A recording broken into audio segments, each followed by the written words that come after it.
నమస్తే, నేను మీ రెడ్డి శ్రీనివాస్.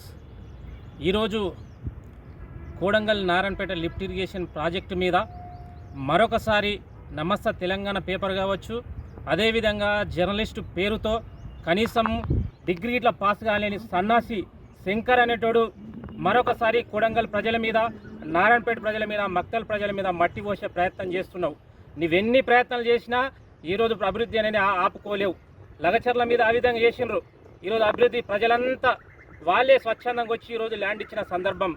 ఈరోజు ఏళ్ళ తరబడికి వెళ్ళి కోడంగల్ ప్రజలు, నారాయణపేట ప్రజలు, మక్తల్ ప్రజలు ఒక కళల సాకారం చేసే సందర్భంలో గౌరవ ముఖ్యమంత్రి రేవంత్ రెడ్డి గారు ఉంటే ఈరోజు కావలసి బలవంతంగా ఈరోజు ప్రజల దగ్గరికి వచ్చి మైకులు పెట్టి ఈరోజు భూమి కోల్పోతున్నారు, విపరీతంగా మమ్మల్ని ఇబ్బంది పెడుతున్నారు అని ఒక అసత్య ప్రచారం చేస్తున్నావు. ఖబర్దార్ బిడ్డ. అరే శంకర్గా, నువ్వు మినిమం నీ క్వాలిఫికేషన్ ఏందిరా బాబు? ఏదో మైక్ ఉంది, యూట్యూబ్ ఛానల్ని కేటీఆర్ పెట్టించిండు, వానికి లొత్తాసు పలుకుతా, వాని కాళ్ళు ఒత్తుతంటే ఒత్తుకోరా బాబు. ఈరోజు లేక 75 ఏళ్ళకెళ్ళి మా ప్రజలు ఇప్పుడే జూరాల వాటర్ కానీ, కృష్ణా వాటర్ కానీ మా పంట పొలాలకు వస్తుంటే నీ కడుపు మండుతుందా సన్నాసి? చెప్పు తీసుకొని కొడతారు ప్రజలు. ఏమనుకుంటున్నా బిడ్డ? కేటీఆర్ కాదు, కేసీఆర్ కాదు, ఎవడికి నీ దగ్గర రాడు. ఈరోజు ఆంధ్ర వాళ్ళు గొప్పగా ఈరోజు అక్కడ నీళ్లు ఉన్నాయి కాబట్టి వాళ్ళు శశశమల